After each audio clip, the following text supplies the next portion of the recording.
deuxième problème que je dis, c'est avec l'opposition. Et une arrogance du PDCY qui s'est vu tout à l'heure. Il faut que le PPACY règle ses problèmes. Jean, nous, on est trop bien. Ces gars-là, il faut qu'ils règlent. Mais on peut être aussi arrogant avec les autres et vouloir construire quelque chose avec eux. Ils ont été arrogants avec GPS. Non, nous, la violence, c'est pas notre truc. Il ne faut pas arrêter de mépriser les autres puisqu'on doit construire quelque chose ensemble.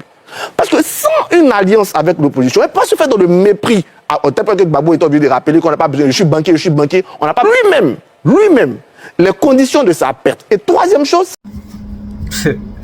Là, je pense qu'on a tous écouté donc cette petite partie-là que j'ai voulu sortir. Parce que Atou Banga, il est très malicieux. Oui, Atou Banga, il est très malin. Ici, il a fait preuve quand même d'une certaine stratégie de communication, de telle sorte à survoler l'inconscient des internautes. De telle sorte même à survoler l'inconscient même de certains militants de l'opposition. Atou Banga traite le PDCI d'un parti qui est très arrogant vis-à-vis des autres partis de l'opposition. Mais cette stratégie-là, ce n'est même pas de défendre ces partis de l'opposition-là, parce que s'il était en face d'un cadre du PPACI, il aurait tenu des propos en faveur du PDCI. S'il était en face d'un cadre du GPS, il aurait tenu des propos en faveur du PDCI. Mais comme ici, il est en face d'un cadre du PDCI, il faut tenir des propos en faveur donc du PPACI et du GPS. Et c'est ce qu'il a réussi à faire. Voyez-vous?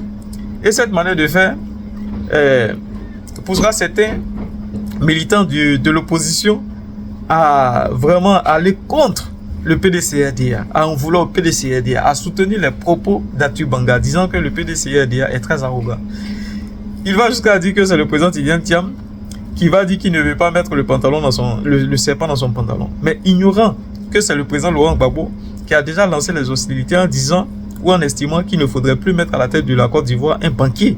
Donc c'est le président Laurent Gbagbo qui ouvre la boîte à Pandore, donnant même le courage, la motivation à d'autres partis de s'attaquer au PDCI-RDA. Mais comme il est en face d'un cadre du PDCI-RDA, non, il faut survoler sur cet argumentaire-là et dire que c'est le PDCI-RDA qui est fautif dans cette, on va dire, dans cette dislocation de l'opposition.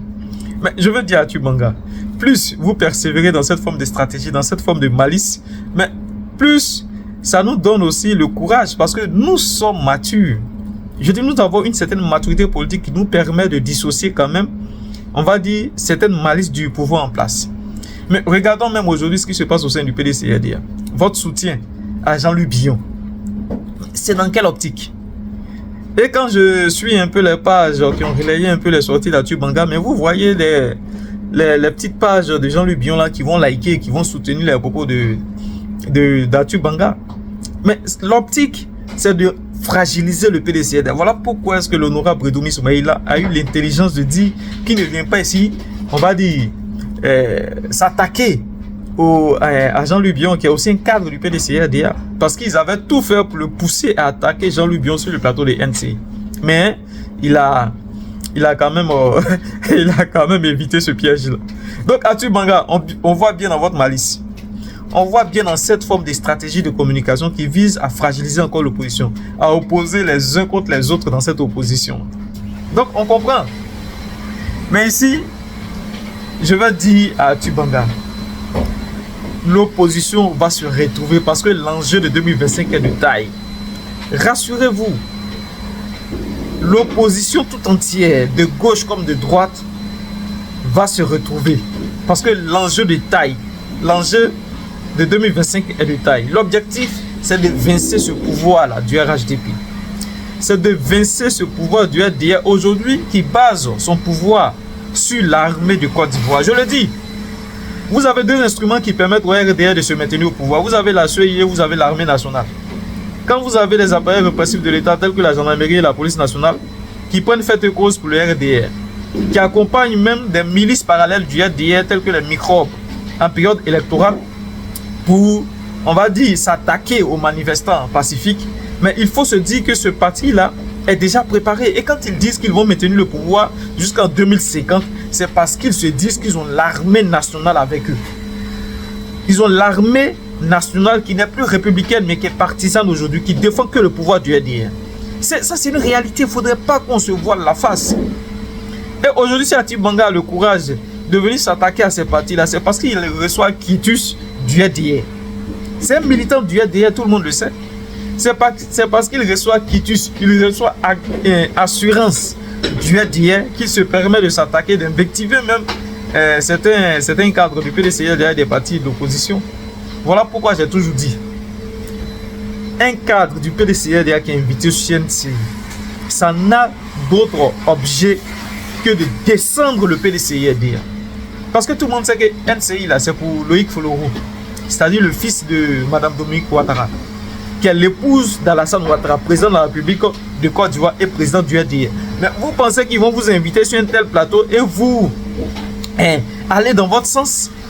Mais vous pensez qu'ils vont vous inviter sur un tel plateau et vous laisser, on va dire, étaler toute votre maturité politique, faire la promotion de l'opposition?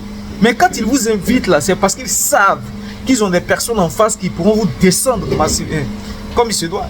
Et déjà même, le plateau n'est pas équilibré.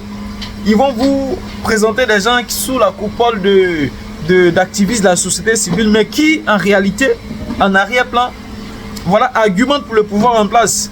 Donc c'est un piège. Voilà pourquoi je dis aujourd'hui, il est impératif pour le PDCRDA et pour les partis de l'opposition de travailler sur le développement des canaux de communication qui vont vous permettre même de vous affranchir sur les réseaux sociaux, qui vont nous permettre également de nous affranchir de ce pouvoir RDR là, qui vont nous permettre de nous positionner dès maintenant pour les élections présidentielles 2025 et non pas aller sur des plateaux déjà dont tout le monde connaît l'idéologie, tout le monde connaît déjà l'orientation communicationnelle. Voilà.